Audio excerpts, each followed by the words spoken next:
Apakah bersentuhan dengan suami batal setelah wudhu? Mazhab Syafi'i batal. Oh, suami istri kan mahram. Mahramnya mahram karena nikah, bukan mahram karena syahwat.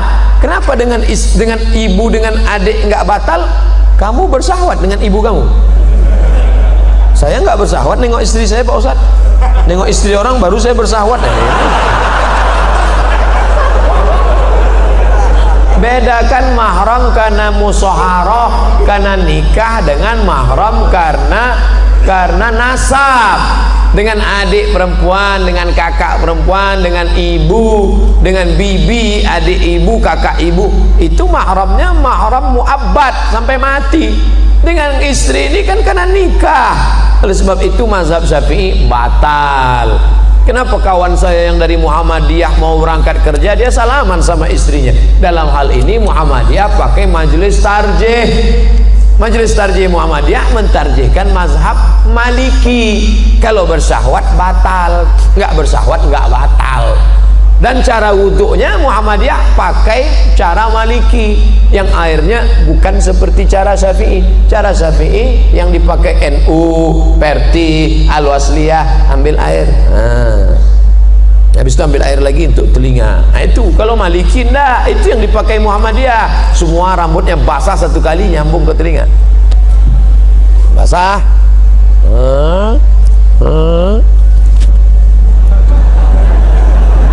Satu kali. Cara wuduknya cara wuduk Maliki, batalnya juga cara batal Maliki. Itu yang dipakai Muhammadiyah. Saya tetap pakai mazhab Syafi'i, tapi saya enggak menyalahkan kawan saya yang pakai mazhab Maliki. Apakah hukum menahan angin saat sholat? Hukum nahan kentutnya itu makruh, sholatnya sah. Hukum nahannya itu makruh, sholatnya tetap sah. Tapi kalau antum sopnya di belakang, ya lepaskan aja. Daripada antum tahan sampai 4 rakaat loh. Orang salam, assalamualaikum warahmatullah, assalamualaikum warahmatullah, astagfirullah, astagfirullah. Ente enggak? Alhamdulillah.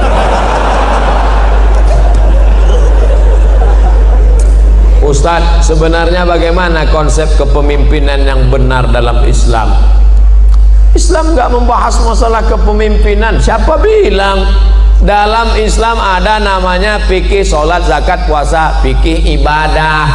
Ada namanya masalah gadai, menggadai, pinjam, meminjam, jual beli, fikih muamalah. Ada masalah tolak, rujuk, khulu, fikih munakahah. Ada masalah ngangkat pemimpin, jatuhkan pemimpin, namanya fikih siasah. Kalau Syekh Qardawi menyebutnya min fiqhid daulah. Kalau Ibnu Taimiyah menyebutnya as-siyasah asy-syar'iyyah. Kalau yang paling tua ditulis oleh Imam Al-Mawardi, meninggal tahun 450 Hijrah. Judul kitabnya Al-Ahkam As-Sultaniyah.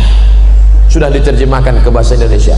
Judul aslinya Al-Ahkam As-Sultaniyah, hukum-hukum mengangkat pemimpin. Syaratnya 2. Innallaha ya'murukum an tu'addul amanat, amanah. Wa idza hakamtum bainan nasi an tahkumu bil adl. Amanah, adil.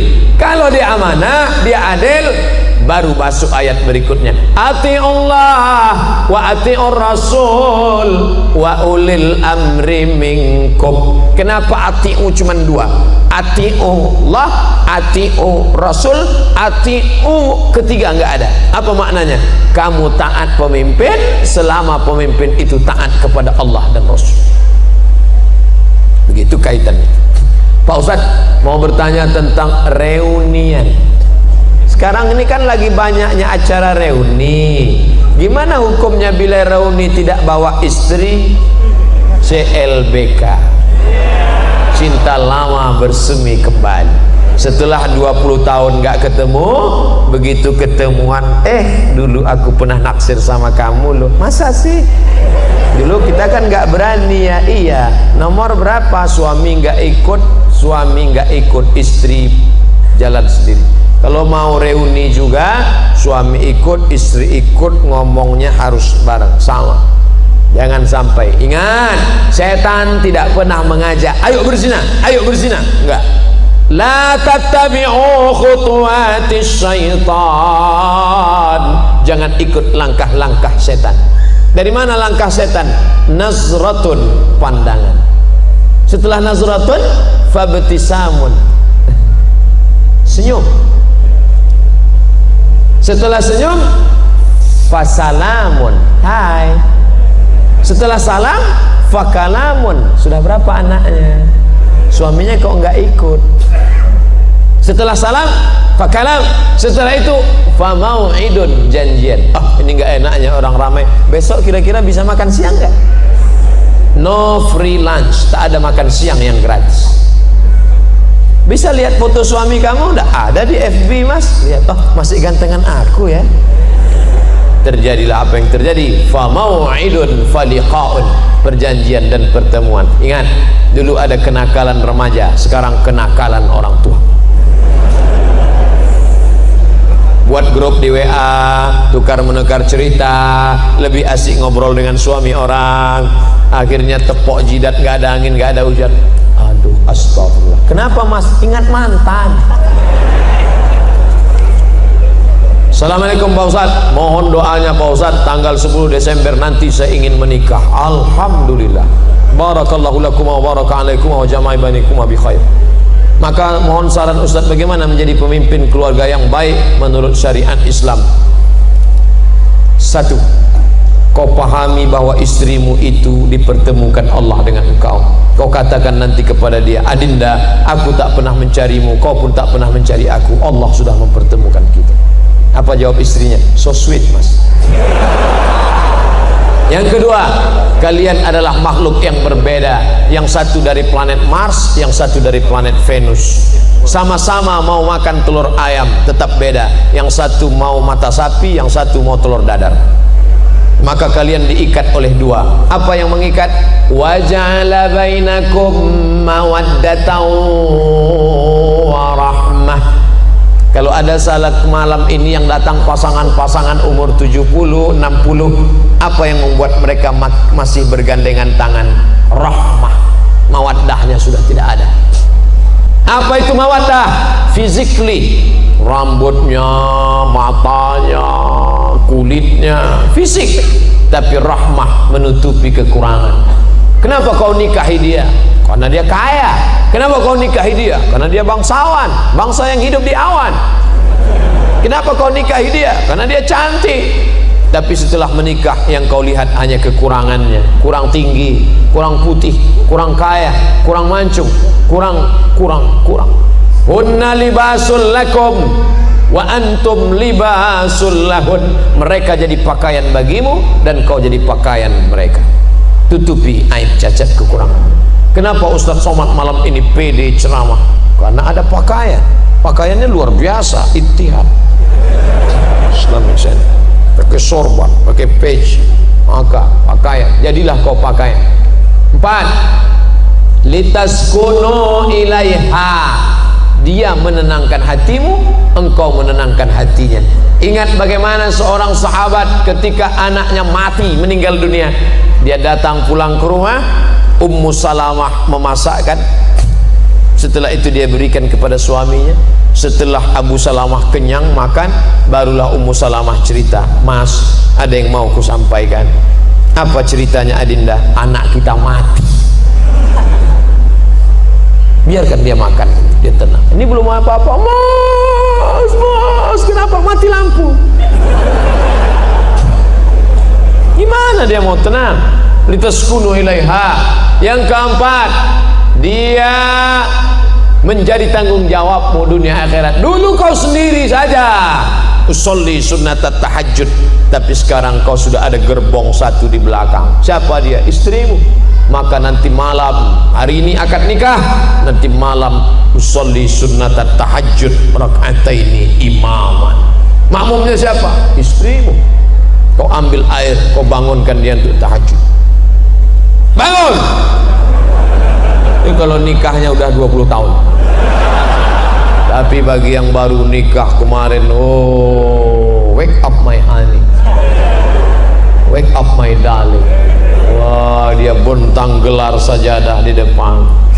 Apa judul kita malam ini? Di bawah mihrab cinta. Allahu Akbar. Sampai salam nggak bunyi. Loh, Kanda, kenapa engkau tidak bersuara? Ada apa gerangan? Adinda, bersyukurlah pada Allah, kebetulan kau dapat imam silent. Ya Allah, aku bersyukur kau sudah kirim seorang imam bagiku. Masalah dia bunyi nggak masalah.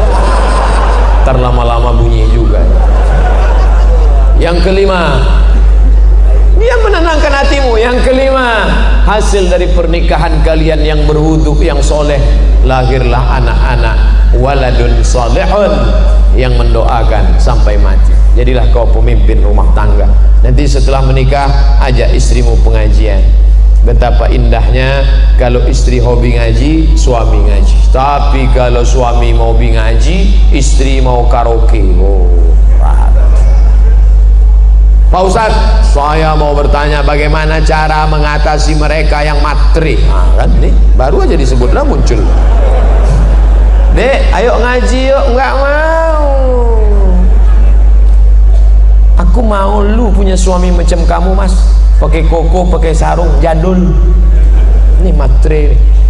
Gimana mengatasi istri yang matre, sering-sering bawa ziarah kubur? Kalau perlu 3 kali sehari, pagi ziarah, siang ziarah, malam ziarah. Ingat mati. Nada dering panggil dia tuh jangan sholatullah, salamullah, jangan lagi, jangan lagu sholawat lagi apa? Kayak mati orang mati orang. Jadi dia ingat mati aja. Bagaimana cara mengatasi mertua yang matre? Oh, patut anaknya matre, mertuanya matre. Pak, Bapak, besok kita buat arisan keluarga ya Pak. Kita ada pengajian ya. Ya. Siapa ustadznya? Kita undang Ustadz dari Sulaiman. Judulnya apa? Orang kaya mati. Ceritakan. Jangan kamu yang menasihati mertuamu. Jangan pulang dari sini, bapak mertua, ibu mertua duduk sini. Assalamualaikum warahmatullahi wabarakatuh. Kullu nafsin dha'iqatul maut. Semua yang bernyawa pasti akan mati. Enggak masuk.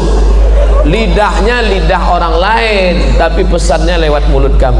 Ustadz Dery, ya, bisa datang ke tempat kami hari Ahad nanti. Kita buat tablik akbar pengajian, bukan cuma keluarga, ramai lingkungan. Oke, judulnya mati. Oke, insyaallah kita bahas. Insyaallah setelah buat pengajian nanti, dibantu dengan doa tahajud malam, orang mertua antum berhenti matre dan dia akan manggil antum sini. Rumah-rumah kos yang sana ambil untuk kamu. Tak ada guna. Kenapa begitu Pak? Aku sedang dililit utang sekarang.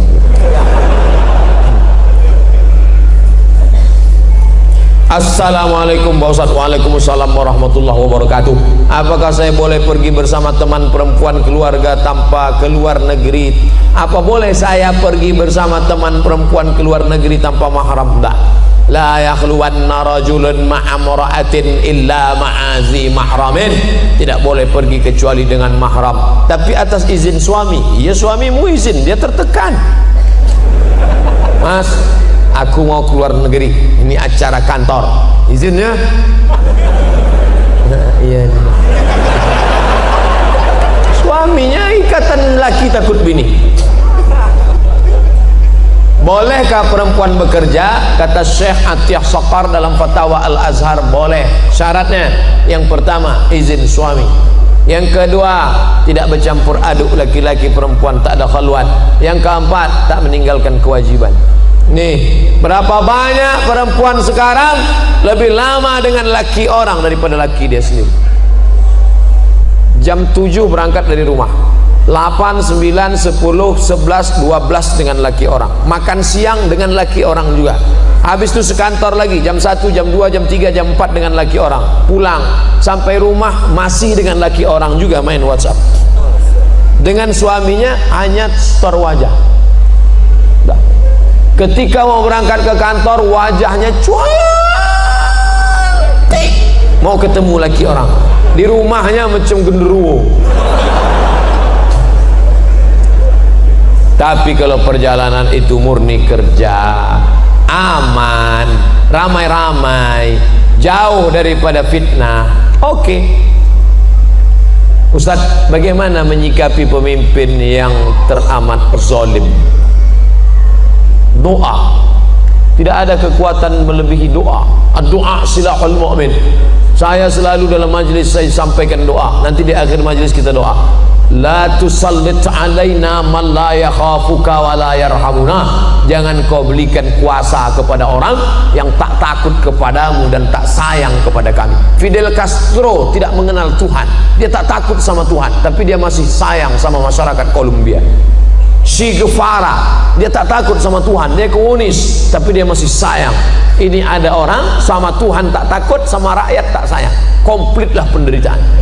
Maka orang-orang seperti ini didoakan kepada Allah, la tusallit alaina man la yakhafuka wa la yarhamuna. Bagaimana menyikapi ulama-ulama yang sekuler? Ulama-ulama yang sekuler akan dilawan oleh ulama-ulama yang fid dunya hasanah wa fil akhirati hasanah. Di Indonesia, di dunia masih banyak ulama-ulama yang tidak hanya membagi Islam, hanya 3: lahir akikah, nikah walimah, mati takziah. Ekonomi tak diurus, politik tak diurus, Islam hanya sekedar pelipur lara. Islam tidak mengurus masalah dunia. Islam ini sekuler, dari sekulum. Agama hanya untuk seremonial saja. Hari raya, ketupat, maaf lahir batin, akikah, selesai. Masya Allah, sekarang lahir ulama-ulama di dunia ini tetap ada. Dunia ini kan panggung sandiwara yang isinya tak lebih daripada 5. Ada penguasa yang zalim, Fir'aun. Ada orang kaya yang zalim, Qarun. Ada orang cerdas tapi ilmunya untuk Fir'aun, Haman.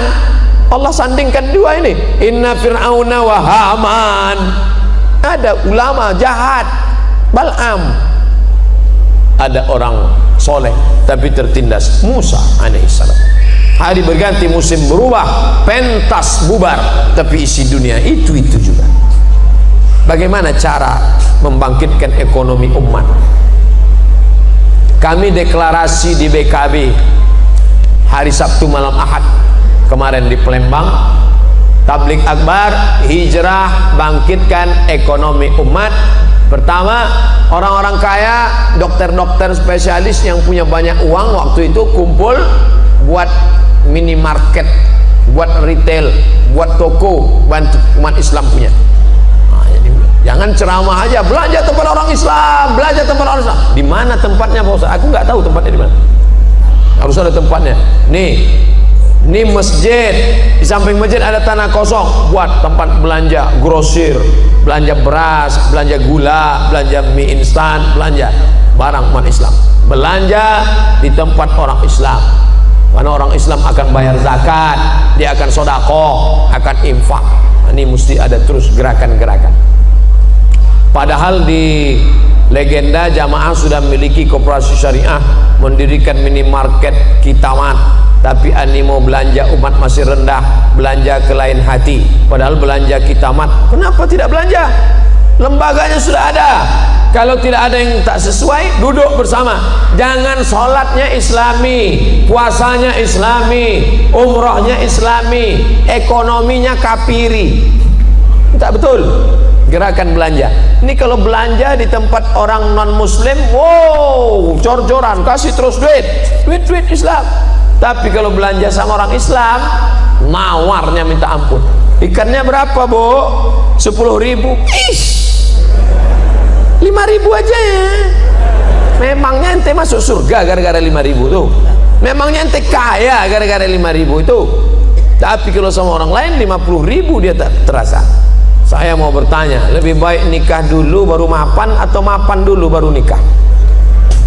Iyakunu fuqara, kalau dia miskin, yughnihimullah, Allah akan mengkayakan dia. In ja'akum, kalau datang laki-laki ke rumah kamu, hai para bapak-bapak yang punya anak gadis, kalau datang laki-laki kepada kamu ingin meminang anakmu, adikmu, tardawna dinahu, akhlaknya baik, agamanya baik, wa khuluquhu fazawwijuhu, nikahkan dia. Ingat, kalau mahar tinggi, zina murah. Mahar dibuat melambung, maka zina akan murah. Anak-anak muda, siapkan karton, turunkan harga mahar, turunkan harga mahar. Betapa banyak orang-orang yang dulu menikah susah, Allah bukakan pintu rezeki. Saya diundang pengajian konglomerat, orang kaya berat. Ustaz, kata istrinya, waktu kami baru pertama nikah dulu, setiap bertamu ke rumah orang tutup pintu. Kenapa? Karena dia tahu kami mau pinjam beras. Sekarang lihatlah, hebat, megah, mewah. Oleh sebab itu maka orang tua bantu ini anak-anak muda, jangan sampai mereka berzina. Saya mau anak saya punya kepribadian dulu Pak Ustaz, mobil pribadi, rumah pribadi, ruko pribadi. Bagaimana cara kita bisa mendapatkan ilmu dengan ikhlas? Ngaji ke guru yang sesuai dengan ilmu dan amal. Ada kiai-kiai kita datang ke ustaz. Di sini di Bogor ada majelis Tafaqquh Fiddin, Syekh Nuruddin Marbu Al-Banjari Al-Makki. Semua sanad-sanad kitab mazhab Syafi'iyah ada kepalanya. Murid langsung dari Syekh Muhammad Yasin bin Isa Al-Fadani. Saya pergi ketemu Syekh Ali Jum'ah. Syekh ajiz nih, kasih saya ijazah Syekh. Ajaztuka jami'a marwiyati wa kutubi wa mu'allafati. Aku ijazahkan kepada engkau semua kitabku, semua zikir-zikir, semua kitab-kitabku, semua hadis-hadisku, kuriwayatkan untukmu semuanya. Dikasihnya kitab ijazah. Saya tengok dari mana Syekh Ali Jum'ah ngambil ijazah. Ali Jum'ah dari Syekh Muhammad Yasin bin Isa Al-Fadani, salah satu gurunya, banyak guru-gurunya yang lain. Syekh Muhammad Yasin bin Isa Al-Fadani, salah satu muridnya adalah Syekh Nuruddin Marbu Al-Makki. Nanti akan diundang tabligh akbar kemari. Panggil, belajar, ambil. Bukan saya menafikan kiai-kiai yang lain, mungkin saya tak kenal, mungkin saya tak tahu. Belajar dari kiai-kiai kita yang mukhlisin, yang baik. Amalkan. Gak paham nanya, fas'alu ala dzikri in kuntum la ta'lamun. Banyak di daerah Parung, banyak kiai-kiai, habib-habib. Bagaimana cara mensucikan hati dari sifat-sifat yang mengotori hati kita Pak Ustaz? Lihat dulu, kotornya apa, penyakitnya apa. Nggak bisa main pukul rata semua nih, enggak. Hasad misalnya, jadi contoh hasad dengki, ngelihat orang mobil baru, kumat jantung koroner. Gimana caranya? Pertama, ucapkan selamat, salam sama dia, ucapkan selamat ya. Itu berat tuh. Kita umurnya sama, kerjanya sama, main bareng, tapi dia nikah duluan. Nah, itu mengucapkan selamat tuh berat. Selamat ya. Maka ucapkan selamat. Barakallahu lakuma wa baraka alaikuma wa jama'a bainakuma fi khair. Dah. Yang kedua, doakan dia. Ini jangan lupa doakan dia. Selesai sholat, ya Allah, ini temanku baru aja menikah. Aku nggak terlalu sakit kalau dia menikah, ya Allah. Yang ku sakitkan, aku suka sama istri dia itu. Tapi dia Valentino Rossi, dia salib aku duluan. Ganti yang lebih kaya, lebih cantik daripada itu, ya Allah. Jangan kuat-kuat, nanti dengar teman sebelah, oh ente ada hati ya kan. Pertama, doakan dia langsung. Yang kedua, doakan dia daripada jauh, dari rumah, dari mana jauh. Yang ketiga, minta kepada Allah. Selesai wudhu zahir sudah, batinnya Allahumma ja'alni minat tawabin waj'alni minal mutatahhirin, sucikan hati, waj'alni min ibadika shalihin. Saya pernah dengar di salah satu kajian dikatakan saat itu bahwa rahmat Allah ada 100, yang 99 diantaranya disimpan Allah, satu rahmat diturunkan Allah. Apakah itu benar? Inna lillahi tis'atan, inna lillahi mi'ata rahmah. Allah punya 100 rahmat, lalu diturunkannya satu. Yang satu rahmat itulah rebut-rebutan antara kita dengan gajah. Seandainya tidak ada rahmat pada gajah, kakinya yang besar sudah menginjak anaknya. Sudah lama gajah punah dari atas muka bumi. Seandainya rahmat tidak ada pada harimau, harimau bertaring yang lapar melihat anaknya merah, sudah dia terkam anaknya. Sudah lama harimau punah. Tapi harimau punah bukan karena induknya, tapi karena orang yang tidak ada rahmat di hatinya. Dia kuliti itu harimau. Tidak ada sampai hari ini babi memakan anaknya, walaupun babi itu brutal, haram. Tak ada. Kenapa? Ada rahmat di hati babi.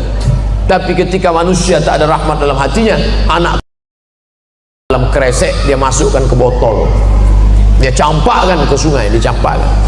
Tak ada rahmat dalam hatinya. Makanya hadis musalsalat bil awwaliyah. Semalam saya satu majelis dengan Habib Umar, saya salaman, Ustaz hadis ni musalsalat bil awwaliyah.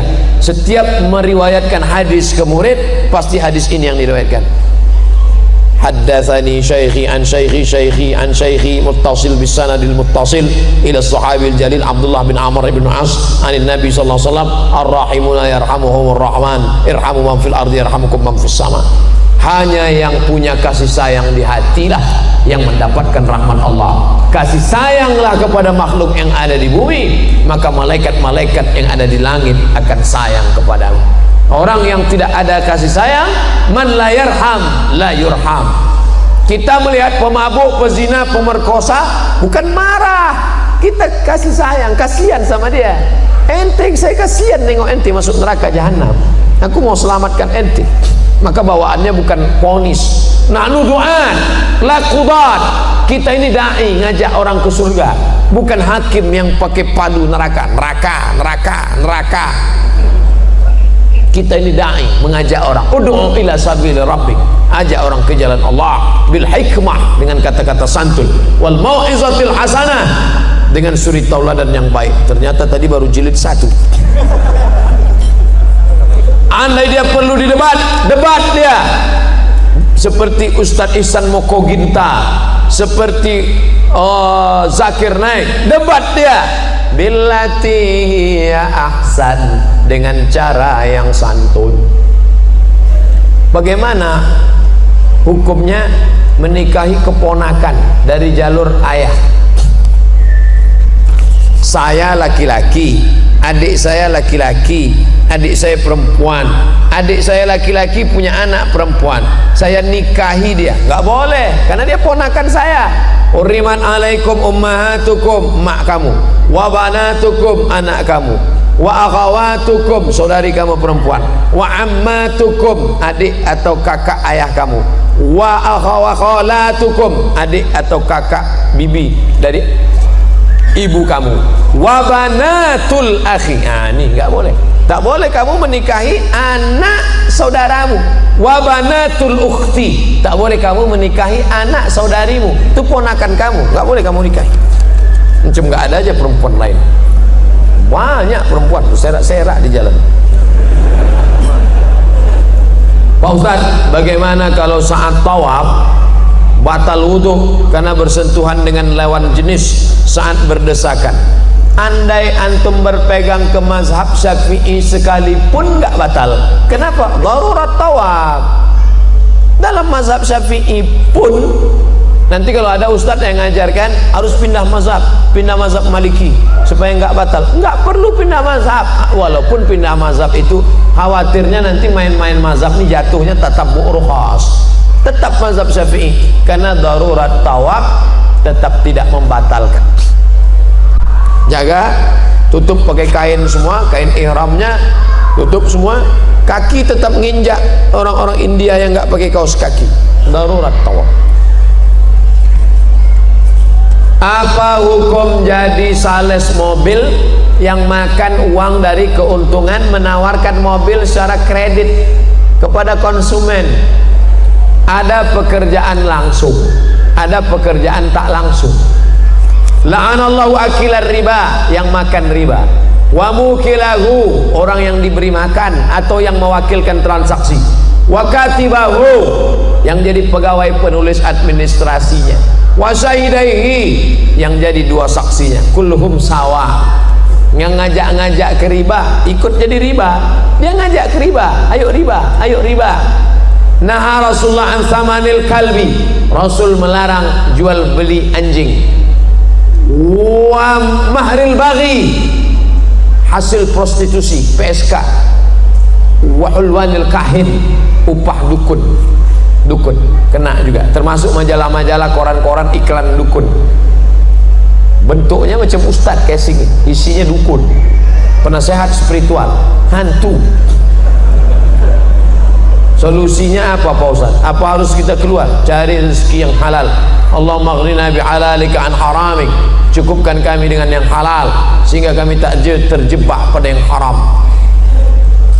Apakah bentuk larangan kata jangan dalam Quran memiliki arti yang sama seperti jangan kamu makan babi? Apakah sama dengan janganlah kamu bersedih? Ini dibahas dalam ilmu usul fikih. La ta'kulur riba, jangan kamu makan riba, dengan ayat la tadkhulu buyutan ghaira buyutikum hatta tasta'nisu wa tusallimu ala ahliha. Sama ndak la di sini tufidul haram dengan di sini tufidul karahah? Maka di situ dibahas dengan ilmu namanya usul fikih. An-nahyu lit tahrim atau lil karahah, al-amru lil wujub atau lin nadab. Nah, itu dibahas dalam ilmu namanya usul fikih. 2 SKS, 16 tatap muka, potong mid semester, potong tatap muka pertama, potong tatap muka terakhir, libur hujan 2 hari, banjir 2 hari. Baca, jangan lagi harapkan di lokal. Ngaji, minta sama Kiai Haji Dr. Khalil Nafis, kami mau ngaji daurah usul fikih 3 hari, dari pagi sampai siang sampai sore, usul fikih kaji, minta ngaji sama Kiai. Pak Kiai datang ke pondok-pondok, minta ngaji usul fikih. Halal, haram, makruh, mubah, itu produknya. Mesin yang memproduk itu apa? Usul fikih. Kitab usul fikih yang paling tua ditulis oleh Imam Muhammad bin Idris Asy-Syafi'i. Nama kitabnya Ar-Risalah. Yang menulisnya muridnya namanya Rabi Al-Muradi. Rabi, ta'al, sini Rabi, tolong tulis risalah. Rabi pun mengambil pena, dia tulis risalah 300 halaman tanpa laptop. Seperti apa beda tingkatan keimanan? Apa boleh menafsirkan Quran sendiri tanpa bimbingan guru? Man qala fil Quran bi ra'yih, siapa yang berani menafsirkan Quran dengan pendapatnya sendiri, faqad akhta'a, maka dia sudah terkeliru. Maka tafsir dibagi 2, tafsir bil ma'thur, tafsir bil ra'yi. Bil ma'thur dibagi 4, ayat dengan ayat, ayat dengan hadis, ayat dengan pendapat sahabat, ayat pendapat tabi'in. Bil ma'thur terbagi 2, bil ghairil ma'thur terbagi 2, bil ra'yil mahmud, bil ra'yil mazmum. Maka yang mahmud terpuji boleh, yang mazmum tercela, maka mesti berguru. Man la syaikha lahu fasyaitanu syaikhuhu, siapa yang tak berguru, setan gurunya. Hadisnya sahih tapi pemahamannya saqim karena dia tak berguru. Seperti apa beda tingkatan iman jamaah biasa dengan ulama zaman seperti antum? Ana bukan ulama, ana ustad.